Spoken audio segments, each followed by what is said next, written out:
Hello, and thanks for joining us for today's broadcast. I'm Dr. Jared Snyder from ArcherDX, and I'll be moderating the webinar today. Before we start, there are a few instructions. We want to hear from you during this broadcast, so please ask questions and leave comments by hitting the green Q&A button at the lower left of the presentation, and we'll get to as many as we can after the presentation.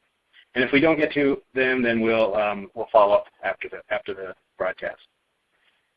Do you want to make the slides look better? You can enlarge the slides window by clicking on the screen icon in the lower right-hand corner of the slide window. If you can't hear or see the presentation properly, let us know by, again, clicking on the Q&A button, or you can click on the support button on the top right. We'll make sure to resolve any issues. Now, this is an educational webinar, and thus offers free continuing education credits. After the webinar is over, please click on the CE button located in the bottom left-hand corner of your web page and follow the process of obtaining your credits. Now about our speakers. Jonathan Doose is a product manager at ArcherDX. He went to grad school at the University of California, Riverside, and has expertise in autoimmune diseases. He joined ArcherDX about a year ago. Josh is the Chief Scientific Officer and General Manager here at ArcherDX. He went to grad school at the University of Colorado here in Boulder, and has been with ArcherDX practically from its founding.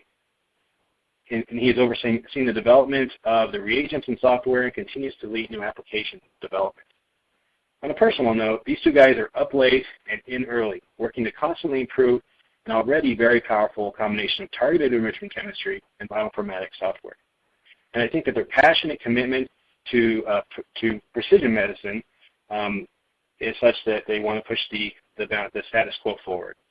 And it shows in Archer Reveal ctDNA today. And with that, I'll turn the time over to Jonathan.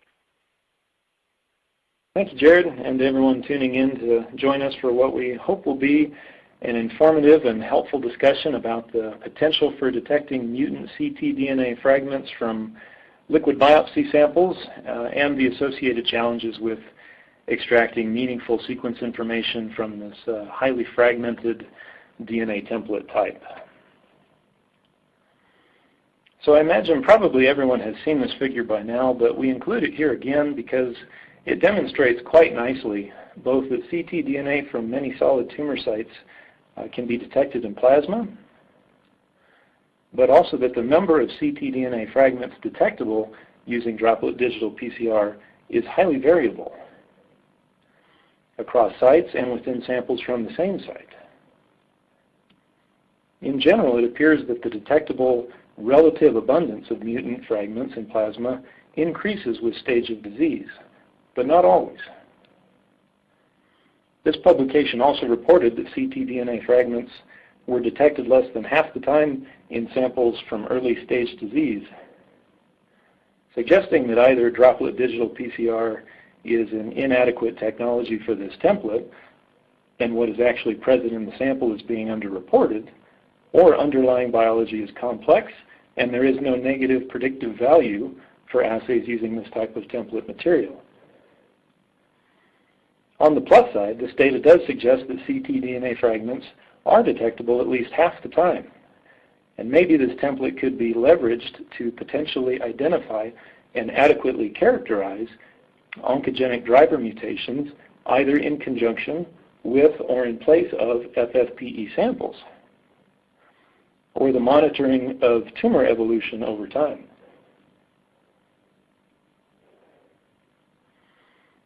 In other published literature, we see that variants identified from FFPE samples are often concordant with plasma, but not always, and this could be particularly exciting when we think that perhaps this disparity is potentially due from clonal heterogeneity.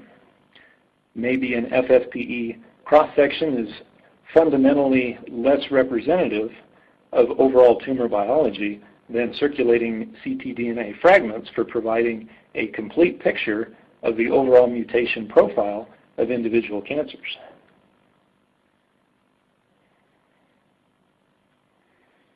And this diagram here illustrates that acquired resistance to targeted kinase inhibitors is confirmed only after disease progression rather than potentially being discovered early through repeated sampling and actively monitoring relative proto-oncogenes for emergent clones.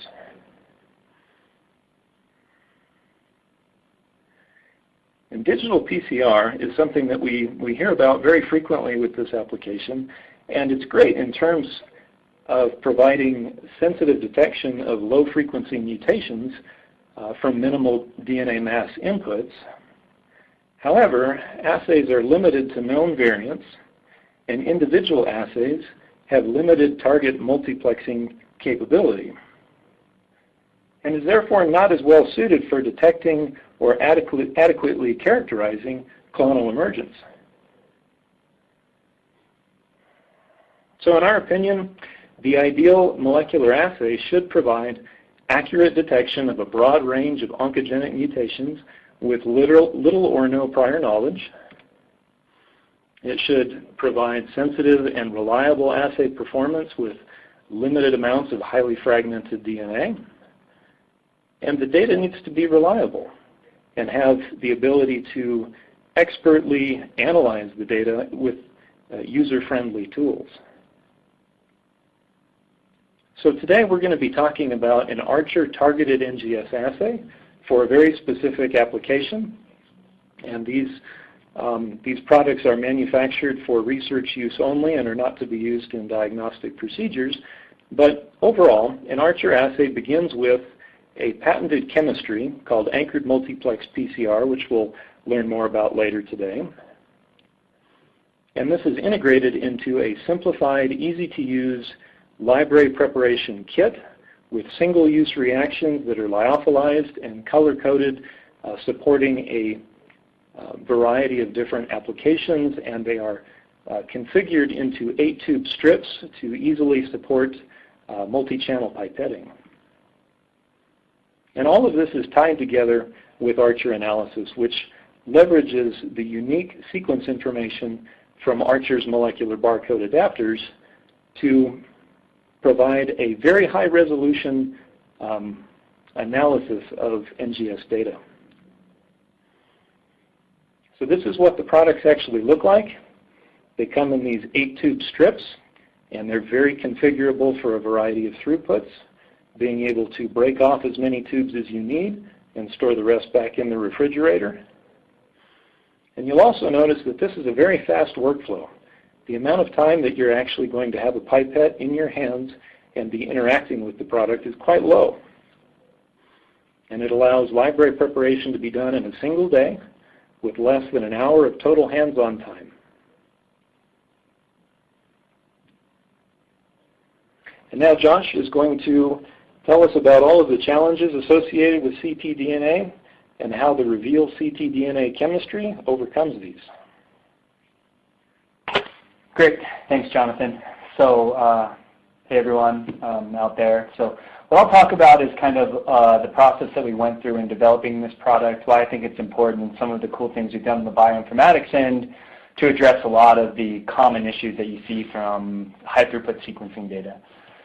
So I think the easiest thing to start with is to kind of frame the question, and the question is, okay, so what it is that we are interrogating, right?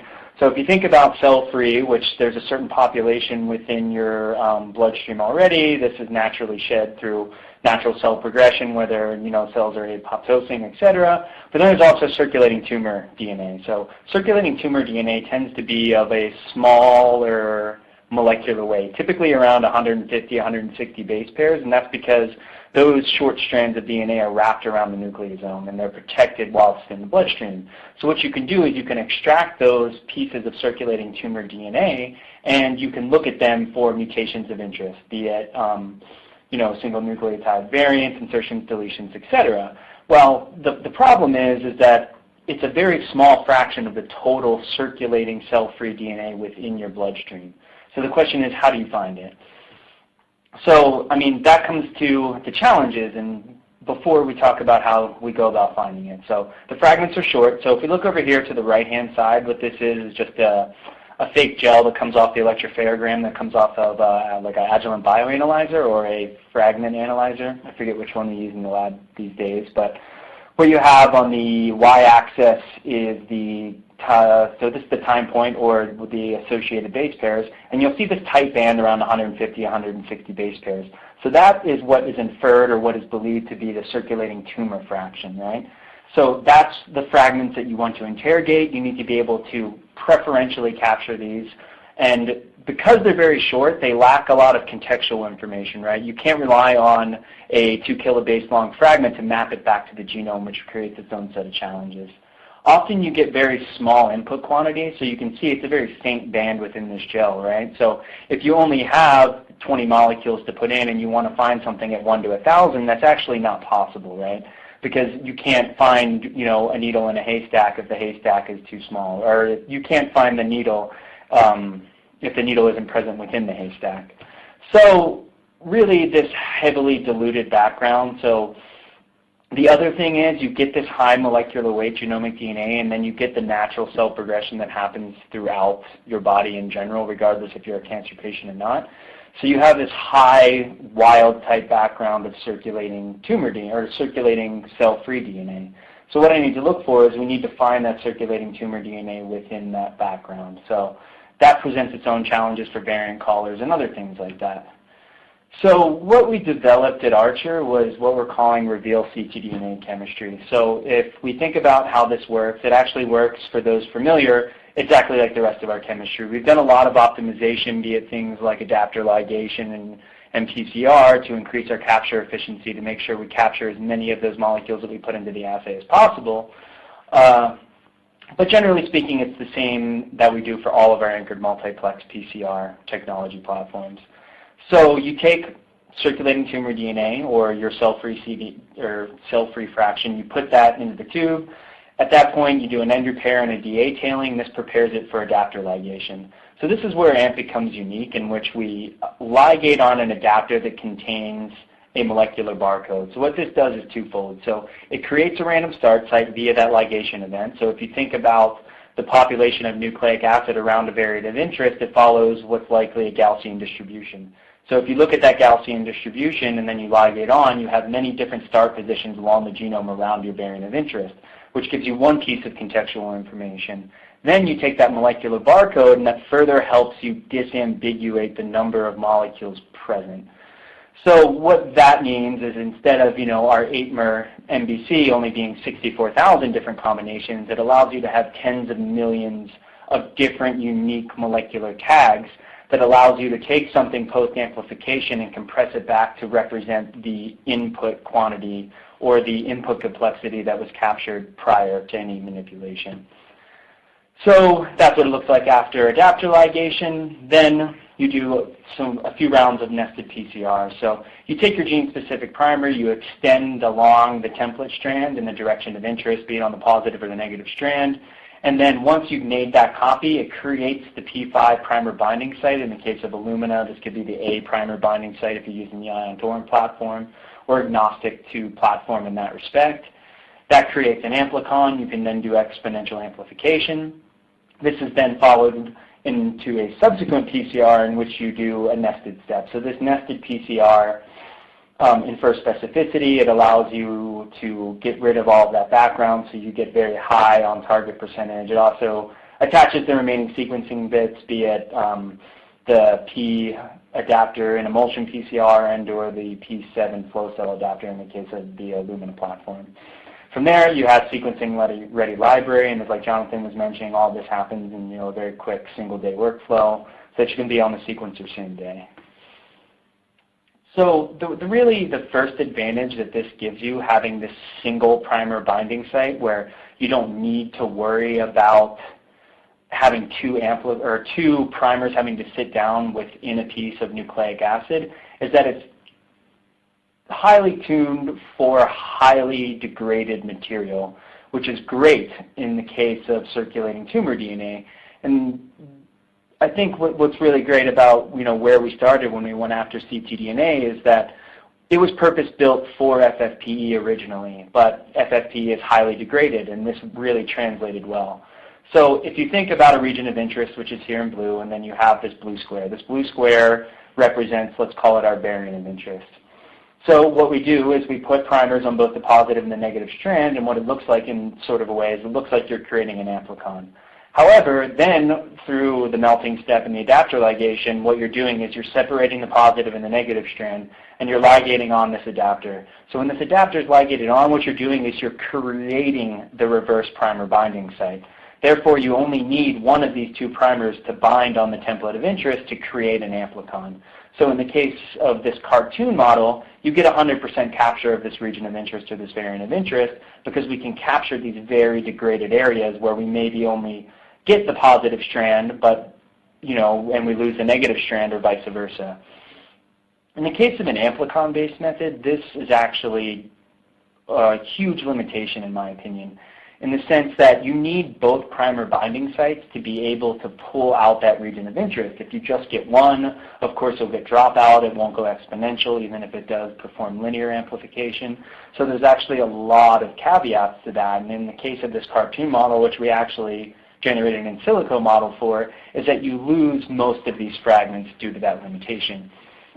Now, if we think about that in the case of, let's apply this to a real statistical model, is that with traditional amplicons, short fragments are a huge issue. So if we look, like I was mentioning earlier, and let's assume a fragment size of around 125 base pairs, and that's around a normal distribution. Then we look at the fraction of bases recovered on the Y versus the amplicon size. So if we assume that we have a 60 base pair amplicon, we want to make this thing very short. And to put that into context, a 60 base pair amplicon also includes both primer binding sites. So that's honestly 40 base pairs of primer binding site probably at a minimum, and then 20 of context that you can actually use and map. So you can imagine the difficulty there from a bioinformatics standpoint. And even then, you're still looking at about 53% of those variant-containing fragments are actually captured from the population. And then, of course, if you want more sequence context that you are certain is correct because it does not, it can't be silenced by a primer binding site, and you go upwards to a 100 base pair fragment, what you get is you're only getting around 21% of those fragments are actually able to be captured, let alone the percentage that are actually captured from that. And that's highlighted here in this IGV screenshot from EGFR exon 19. You'll see all of these gaps in coverage, and there's a lot of issues with that in particular. So what we did at Archer was we engineered the Reveal ctDNA to capture highly fragmented material. And what we also set out to do, like I was mentioning earlier, is that we only want to capture the circulating tumor DNA fraction. We don't want contaminating gDNA that arises from, be it white blood cells, red blood cell lysis, something that happens during the extraction procedure, etc.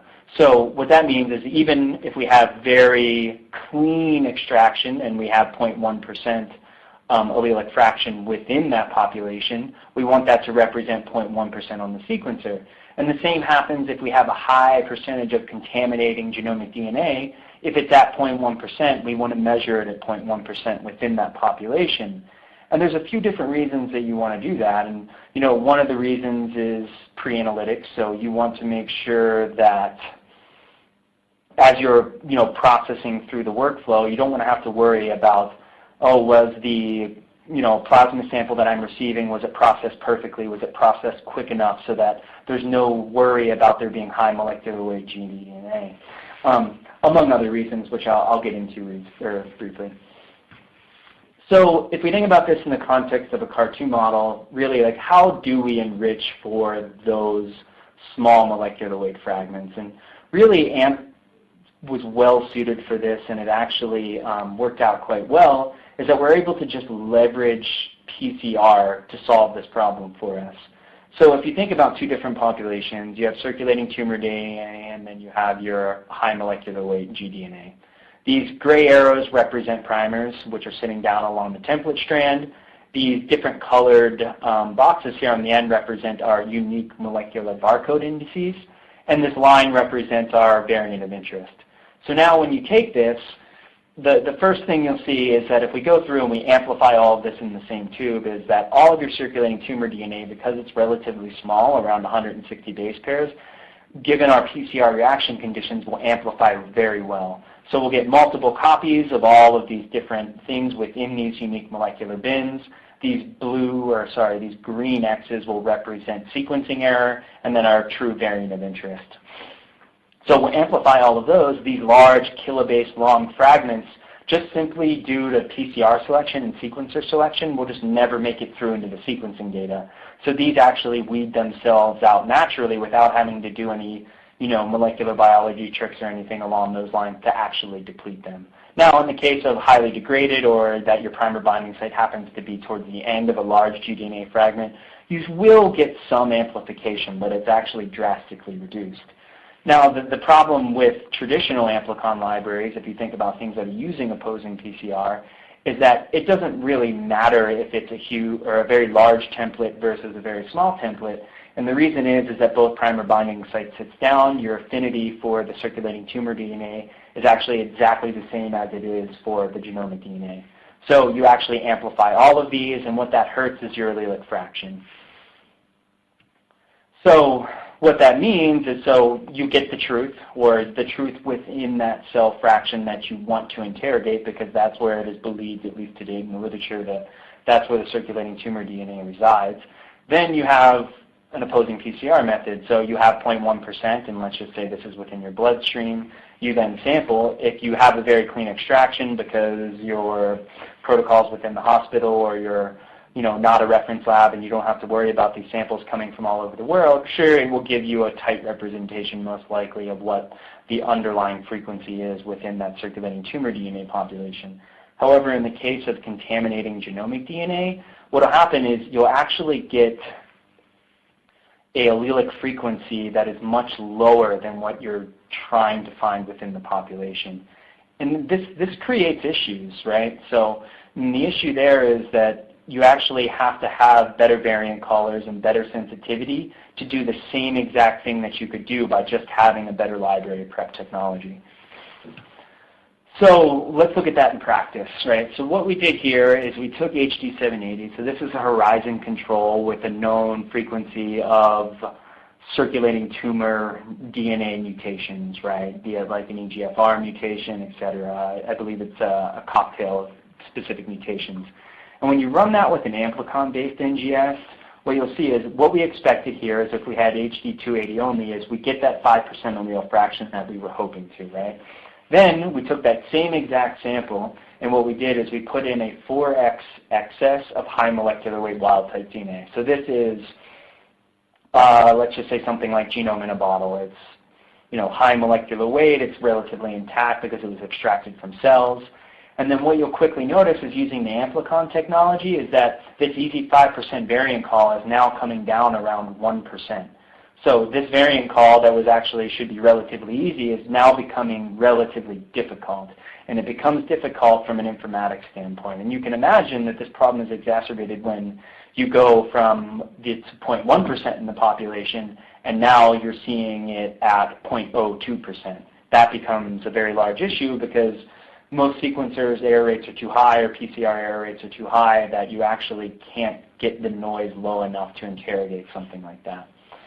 Now, what's really interesting is when you do this with the Reveal ctDNA, the blue line above, is that relatively speaking, your allelic fraction is almost unchanged. It still remains above or right at 5% where you would expect it to be. You do see a slight, linear decrease in the allelic frequency here, and I believe that's due to the issue I was saying earlier, where there will be some fragments that are either small enough and or the primer binding site from our chemistry is actually near the end of a very large fragment, so you will see some degradation there. However, it's not nearly as big an issue as you would have with an amplicon-based NGS technology. And what that allows you to do, if you look at the observed allelic frequency of HD780 variants across different molecular weight type, different input mass and different allelic frequencies, is that you can be very accurate. So you expect 5, 1, and 0.1%, and then if we look at this across many replicates, we call around 5%, almost exactly 1, and then 0.13%. So we're very confident that we're able to accomplish this well. So, it's well and good if you can do it on a horizon sample, a synthetic contrived control. It's great if you can do it in theory, but the question is really, does this hold true if I'm doing this from a patient sample? So one of my colleagues here, Brian Kudlow, arranged this collaboration with the University Hospital of Oslo, and what they did is they had a plasma sample from a gastrointestinal stromal tumor. And what they did is they pulled blood from this person, they isolated the plasma, they divided that plasma sample, and then they also took a tumor biopsy. And we wanted to see, what does Archer call the allelic frequency versus amplicon-based versus what did we see in the tissue biopsy? So we use about 15 nanograms as a library input at this particular scenario. This was done as quickly as possible within the hospital itself, and we tried to keep things as controlled as possible throughout this process, right? So when you go through and you look at all of these different KIT mutations, you'll see, anywhere from about 1.5 to about 8.2%, right? And then these are the unique fragments versus the alternate observations that we interrogated within that sequencing run. Now, when you take it with the amplicon-based technology, this is where the problem starts to arise that I was explaining earlier. Is because you have a lot of that high molecular weight background and you cannot weed it out with an amplicon-based technology, is that you get this 0.3 and 3%, or you get this almost order of magnitude reduction in what the allelic frequency is. So a call that's relatively easy for your standard variant callers at 3.2% with the Archer reveal chemistry becomes extremely difficult with an amplicon-based method in that you're looking for something at 0.3%, which means you have to sequence deeper to get through all of the wild-type molecules you don't want to read to get the same power that you would from the Archer reveal chemistry. Now, when you look at this in terms of the tissue biopsy, this is, likely what one would expect, and that you'll see some that are present in both the tissue biopsy and within the liquid biopsy, and then you'll also see the reverse, right?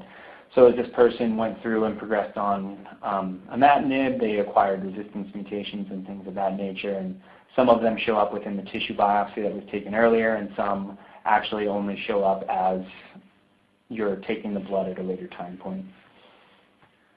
So why does this matter, right? So like I've been mentioning throughout this, it really matters because it buffers assay variability. So if you think about all of that pre-analytical sample collection, the key and what you really want to do is you want to take your blood sample, you want to extract the plasma and the circulating tumor DNA, and you want to take all of that circulating tumor DNA and you want to put it directly into the assay, right? Because if you do any pre-analytical steps, let's say like a qubit or a bioanalyzer measurement, let's say you had 100 nanograms of material and you have to burn 10% of that. That's 10%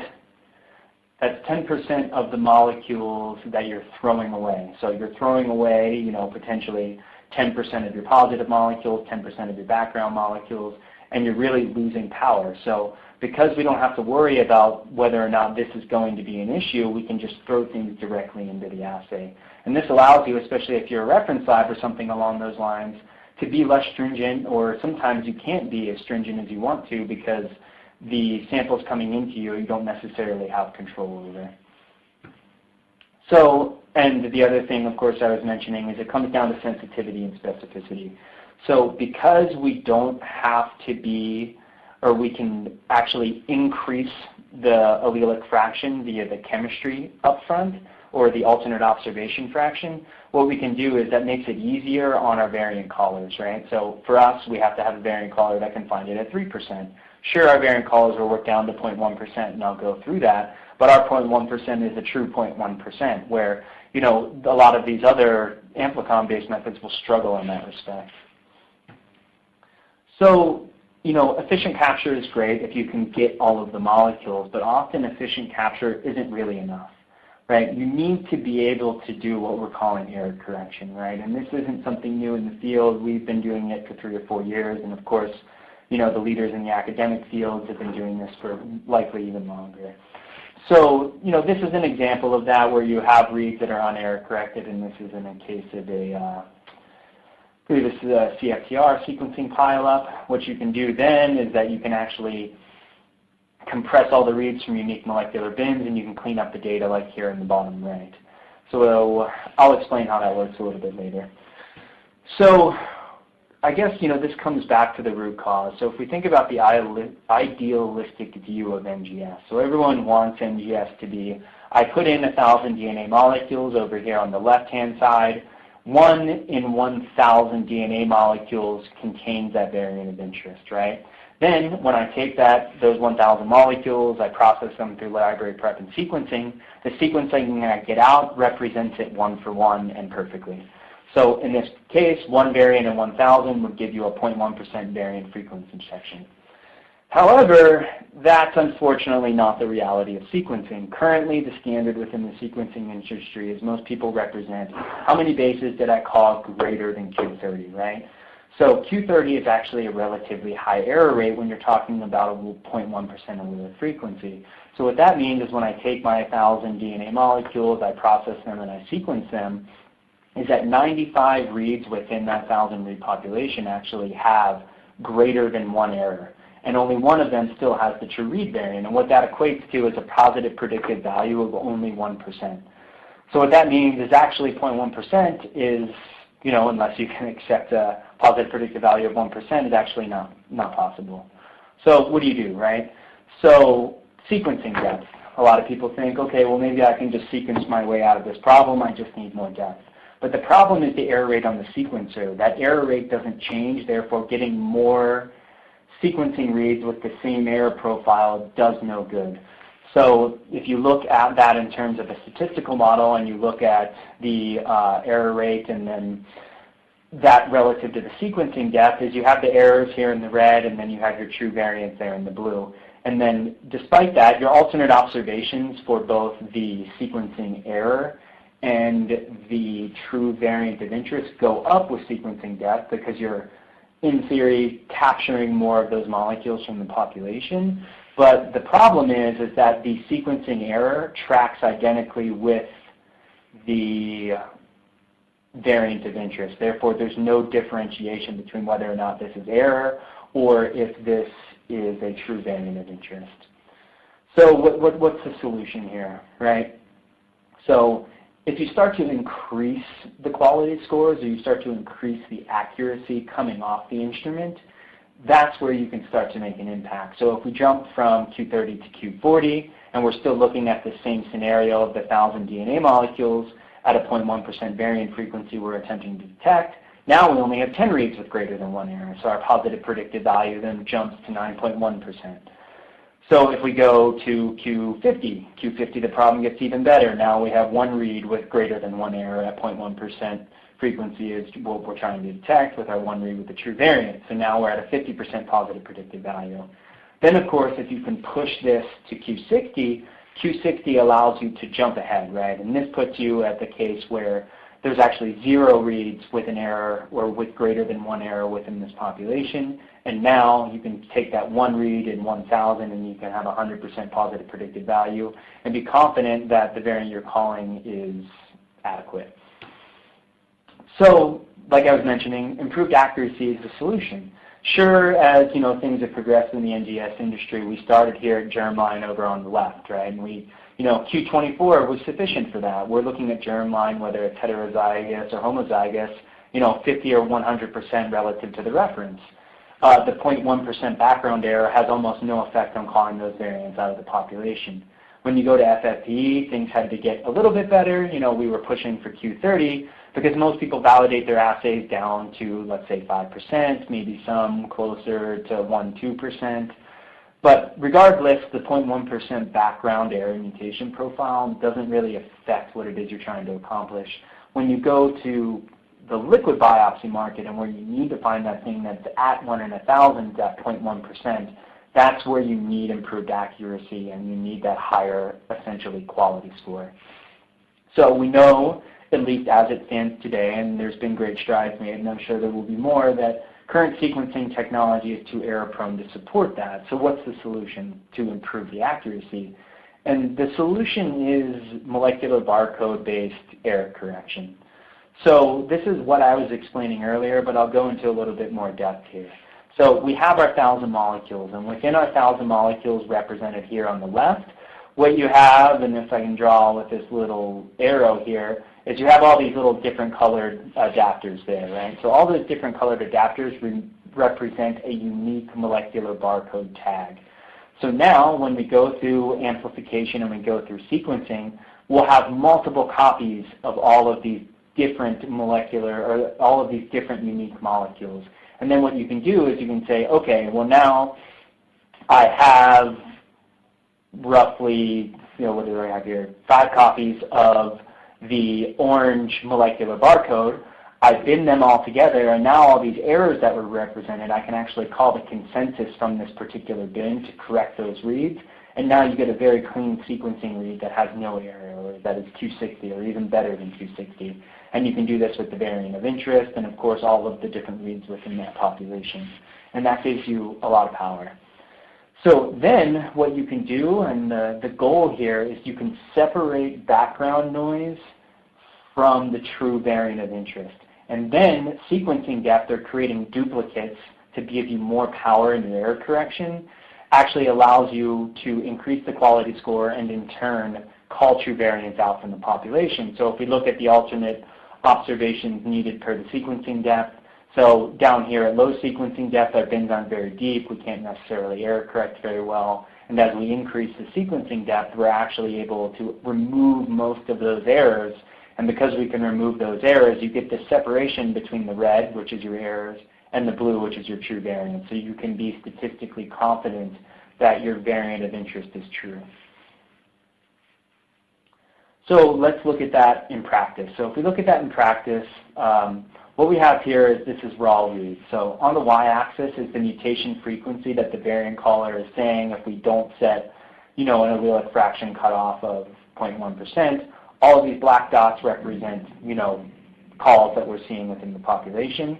It's probably very difficult to see. I'll try to highlight it here, but there's a bunch of red dots. So those red dots represent somatic mutations that we were attempting to detect. You can see some of them are above the noise, and then of course there's some that actually fall below the noise. So of course if you set the cutoff low enough to be sensitive enough to detect all of the variants of interest, then of course you're going to have hundreds or thousands of false positives with the raw read population. And then the other thing that we actually highlighted here, you'll see these things with very high allelic fraction. These are germline calls. So my green arrow there points to the specific germline calls that are represented.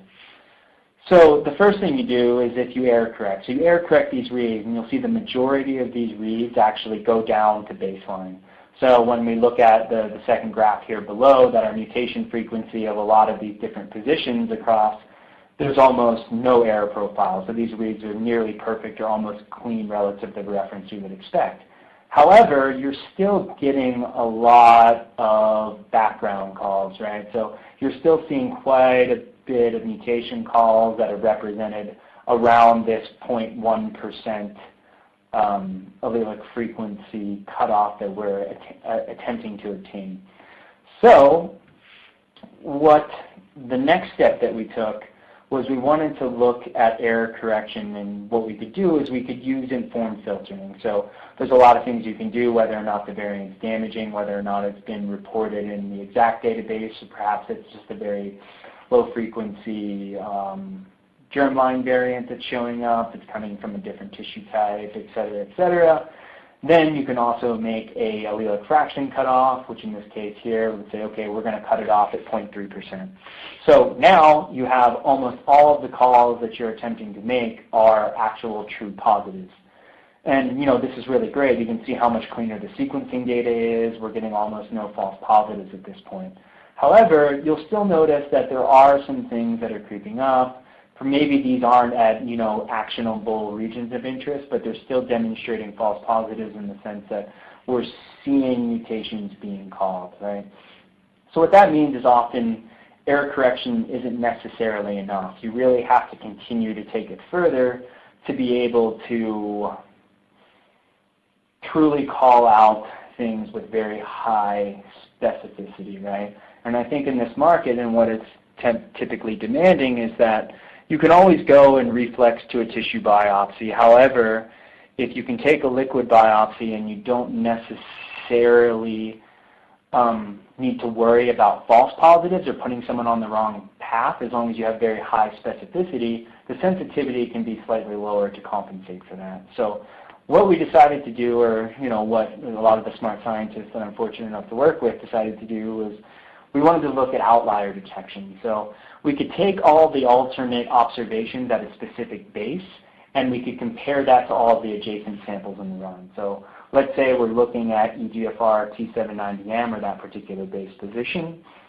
We have a positive within that sample cohort, and let's say we have 10 negatives. In the 10 negatives, the allelic fraction called might be, let's say, 5 alternate observations. That's typically the noise profile. So then we can compare that to what the actual true positive call was, and then we can say, are these two numbers statistically different from one another, right? And don't focus too much on these figures here, right? So these are just generic statistical figures of a Gaussian distribution in different quartiles, in which one would use to assume the population of the background noise, which might be represented as this blue distribution, and then the population of a true variant, which could be represented by this red distribution, or the error-corrected reads. Then the key is, okay, well, what's the probability that my background noise is much different, or my actual true variant call is much different than my background noise? So what you can do then is you can compute a probability. So you say, how many observations, or how many alternate observations do I have to see to be confident that this does not arise from a likely background noise or a sequencing error? So in this case of this particular probability model here is that I would say that if I saw 10 alternate observations, I would be 100% certain that this actually arose from error. Then, of course, as I start to see more and more alternate observations based on those distributions or the background noise profile, I can say I can get up to 40 alternate observations, in which at this point I'm saying I'm very certain that there's a 98% probability that these 40 alternate calls did not result or arise from the result of background noise or sequencing error or PCR error, etc. So if we look at that in practice, you can have two things. So it's very important when you're doing error correction to have deep molecular bins. So if you think about, if you have two reads within a bin, so these two reads we know came from the same molecule because they have the same molecular barcode. One has an error position and the other doesn't have an error at that position. That gives you no statistical power because you don't know which one is right. The first read could be right, the second read could be right, so you don't increase your ability to know that base has a better quality because you can't error correct it. And that's the hard part about shallow bins and why sequencing depth is so important. Now, if you have deeper bins, when you have deeper bins, you can start to error correct more. So let me explain this graph here because I think it's rather important. So on the y-axis here, this is the measured allele frequency.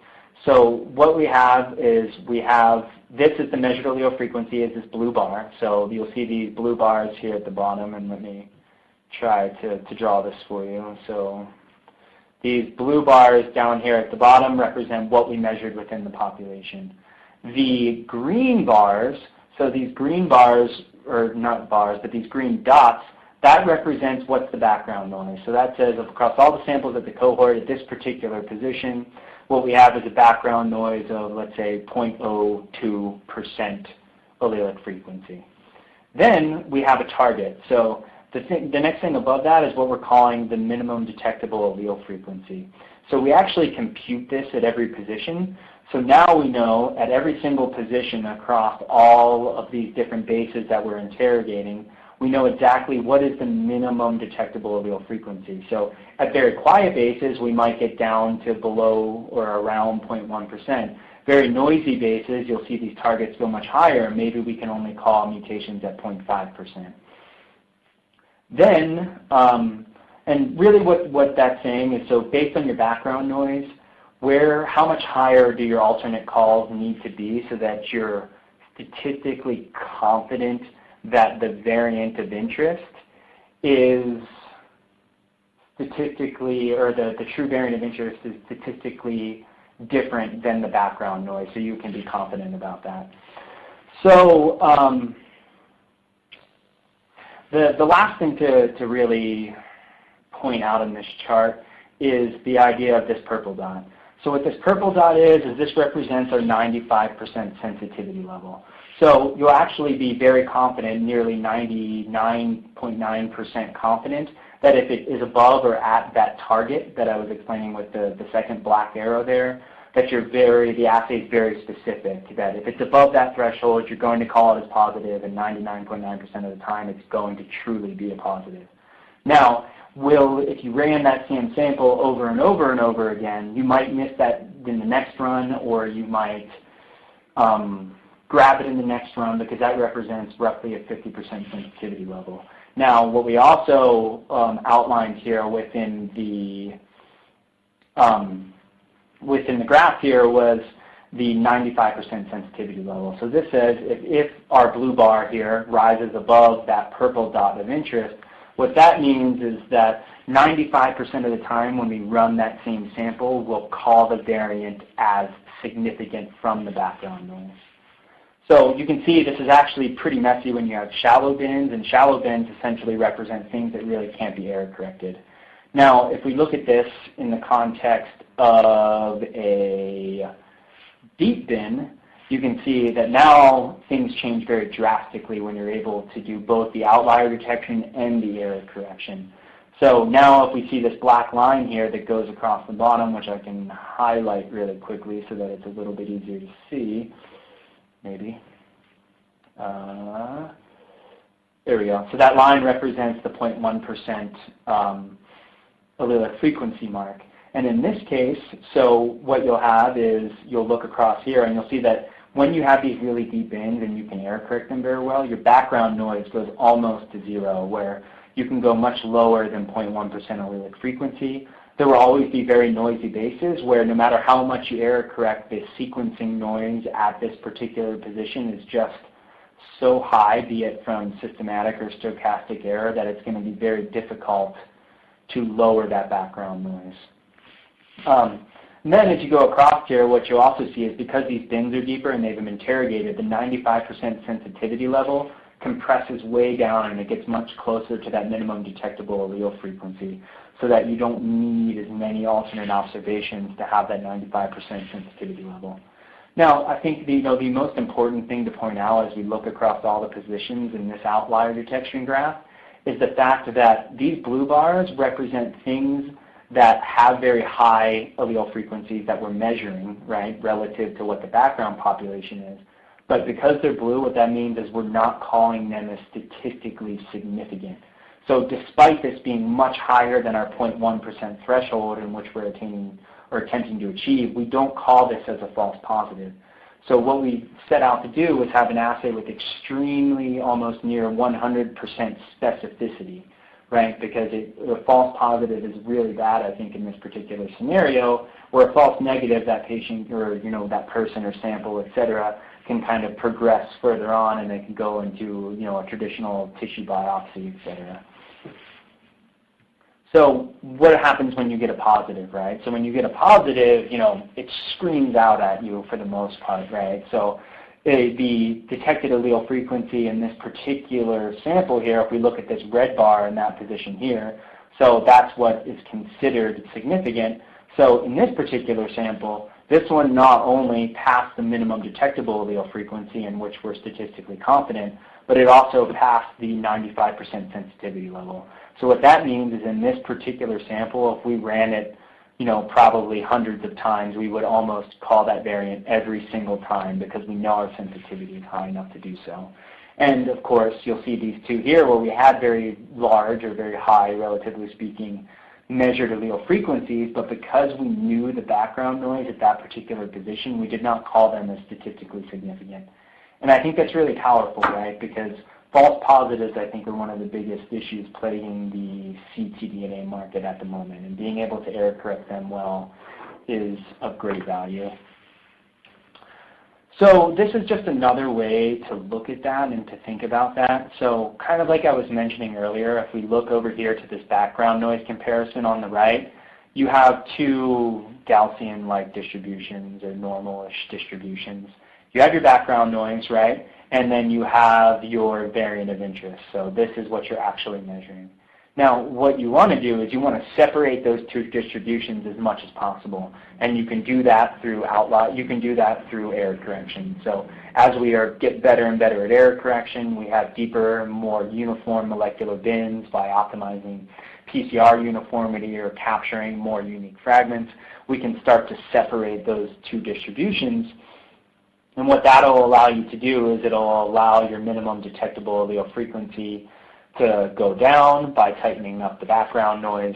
It'll also allow your 95% minimum detectable allele frequency sensitivity level to go down. So in theory, what's happening is you're able to become more specific and more sensitive by addressing these two issues.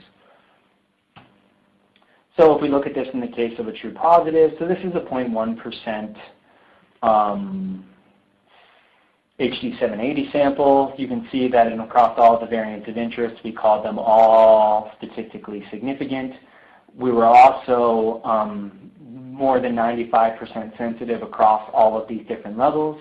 There's actually one particular mutation here in which we did not call it as statistically significant.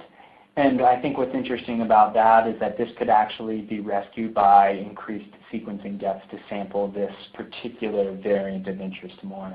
But what we like, and I guess the point here is that we really highlighted the idea that we'd rather be specific than sensitive, right? The assay is still extremely sensitive, and even at 0.1% is greater than 95% sensitive at most positions. But when you have increased sequencing noise, sometimes you have to battle grabbing more sequencing depth to increase your sensitivity. And then, of course, a true negative, right? So I want to be able to take something that is a true negative, and I want to make sure that I never get a false positive. And you can see here, because we don't even measure an allele frequency in all these particular scenarios, we're calling no variants of interest. The sequencing data is completely clean. And this is really, really, really awesome in my opinion. So if we look at this in the case of a monitoring application, so we can look at this in practice, right? So let's look at a patient that one of our collaborators, Peggy Gully at the University of North Carolina, collaborated with us on. So we had an EGFR positive patient here with the variant of interest that's listed there. We had a tissue biopsy, so we knew what was going on, right? We knew from this lung tissue biopsy that was the mutation of interest. This person went on a tyrosine kinase inhibitor treatment, and then we started to, or not we, but Peggy started to collect plasma at those different points and then run the Archer Reveal chemistry on those particular plasma samples. And we were blinded to the fact of this, but it was actually very interesting in the fact that, well, we know they went on TKI treatment, so we knew what the biopsy had, and we knew that we would get this deletion within EGFR, which is clearly outlined here with the IGD screenshot on the left, which denotes the deletion of interest. However, what we also found is, after time on this TKI treatment is you can very clearly see these two resistance mutations, such as EGFR T790M and this PIK3CA variant. So we were able, without doing another tissue biopsy in this particular case, was to find the resistance mutation of interest in this particular sample.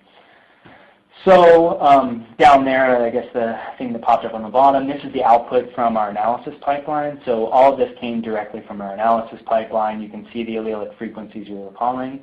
And actually these allelic frequencies, and this is what we typically see as we saw in the other example I was mentioning earlier, is that the allele fractions tend not be as low as I think most people want them to be. And I think that might be partially due to using amplicon-based technologies and really amplifying things that you don't want. So you think that they're at 0.1% when they're actually at 3, 4, 5% within that apoptotic cell fraction, or that 160 base pair nucleosome bound fraction.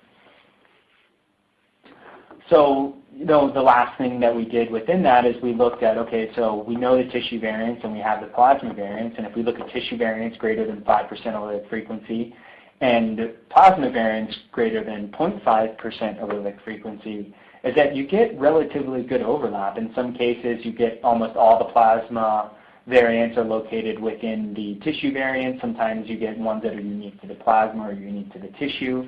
The biology, I think verdict is still out on this one, but it likely has to do with the tumor microenvironment and which part of the tumor did I biopsy versus what was shedding at the time that I pulled blood, which I believe might give you a more global view of what's happening within the tumor of interest. So, we called things down to 0.28% allelic fraction. We called things as high as 44% in the case of this NRAS variant. But in general, we had very good concordance.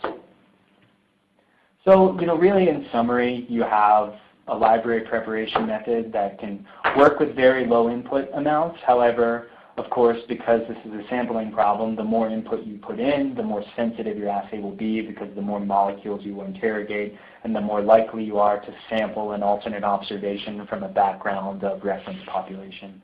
The selective enrichment really allows you to grab those low molecular weight fractions, which enhances our variant detection because we don't have to force our variant callers to make calls at 0.02% because we enrich for that fraction. Therefore, they're making calls at 0.1%. Of course, we're sensitive well below 1% with the correct input. 0.1% is certainly achievable, or in some cases, likely even lower.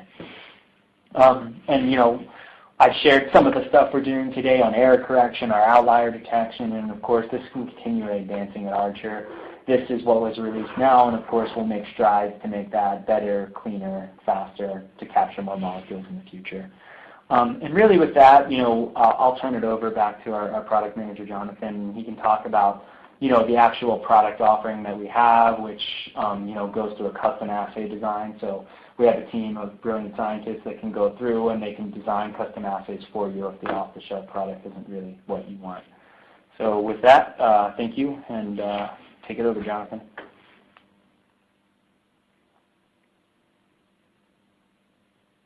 All right, thanks, Josh. So just to recap, we're talking about the Reveal ctDNA 28 assay, and this has been designed to cover 28 target genes. The input requirement, as Josh mentioned, is very flexible, so it's designed to work with whatever that use case may be on your end. There are a total of 198 GSP2 amplicons, so that's the total size of the library. And right now this is only for the Illumina platform. Very soon we will look to have this available for Ion Torrent as well, and we are recommending 5 million reads per sample. These are the target genes that are covered by the assay, so it's 28 genes, and you'll note that TP53 is complete exon. And let's see here, we also have configured this panel to make it very easy to customize it and make it smaller, so we realize that 5 million reads may be a little bit high for certain sequencing platforms. So if you go to this website here, assay.archerdx.com, you can access our assay designer tool, create a user profile, and what you'll find when you go in there and create a ctDNA panel for the Illumina platform is you'll be able to pick and choose these existing designs from the 28 gene panel and pare that down to suit your particular application. And there's no additional design fee associated with this because these targets have already been designed and they bear all of the Archer knowledge base in designing and balancing that panel. And this is a picture of our crazy crew, so we're very happy that you could join us today, and we look forward to working with hopefully all of you on your projects and your applications, and would like to send out a special thank you to all of our collaborators, Peggy Gully at UNC and Leonardo at Oslo University Hospital, as well as John I. Frady and Long Lee at Massachusetts General Hospital. And with that, I will take any questions.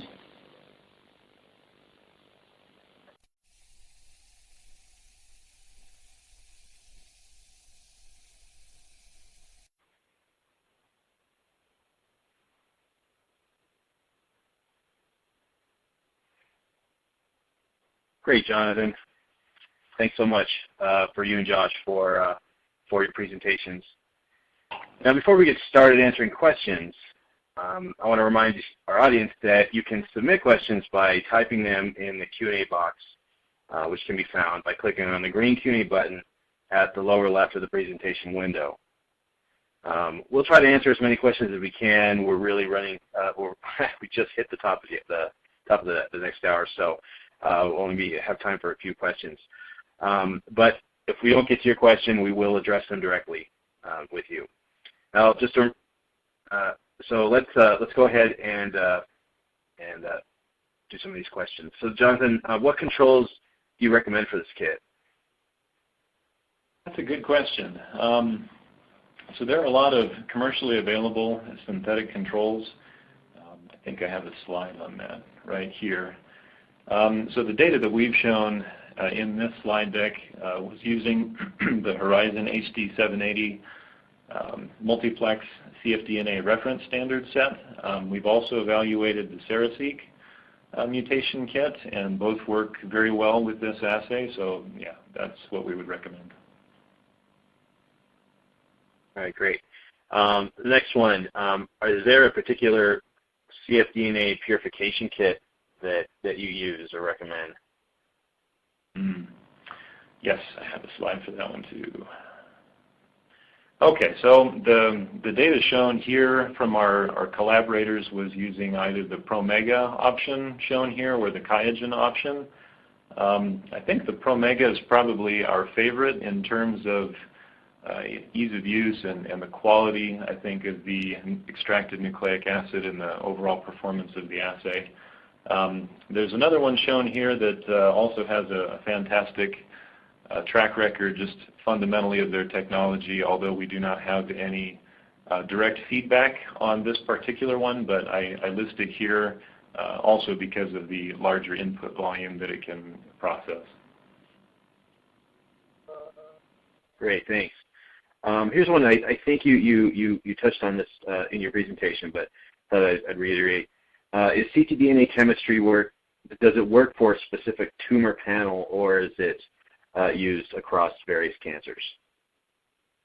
Yeah, let me go back to the target specification. So we designed this assay in very close collaboration with top-tier cancer centers, and so they kind of communicated to us their use case and the targets that they would be most interested in having in a single assay. And different customers like to have smaller panels, other customers like to have larger panels. Certain projects require certain target genes and other ones are less relevant. So what we designed here is, what we're trying to do is make a very flexible panel that covers as much of the highly relevant or interesting targets, and then just enable that for everyone else to customize it and use the specific targets that are relevant to them. We also can do custom outside of this 28 gene panel. That, however, would bear a design fee, and there's a slightly longer time commitment because that will be working with our designer protein. But we have done that already, several custom panels, and we're happy to do that. Great. And then last question here. Can this be used to detect amplifications? Amplifications, yes. We get that question a lot, and I went ahead and put together a slide figuring somebody might ask. So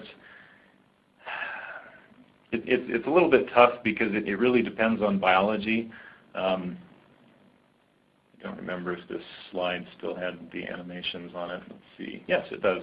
Okay, so the issue of tumor cellularity, when you have maybe an FFPE slice and there's not a whole lot of tumor sample present, so the overall cellularity is quite low, and then you have the challenge of trying to detect an amplification when you have such a small amount of tumor present.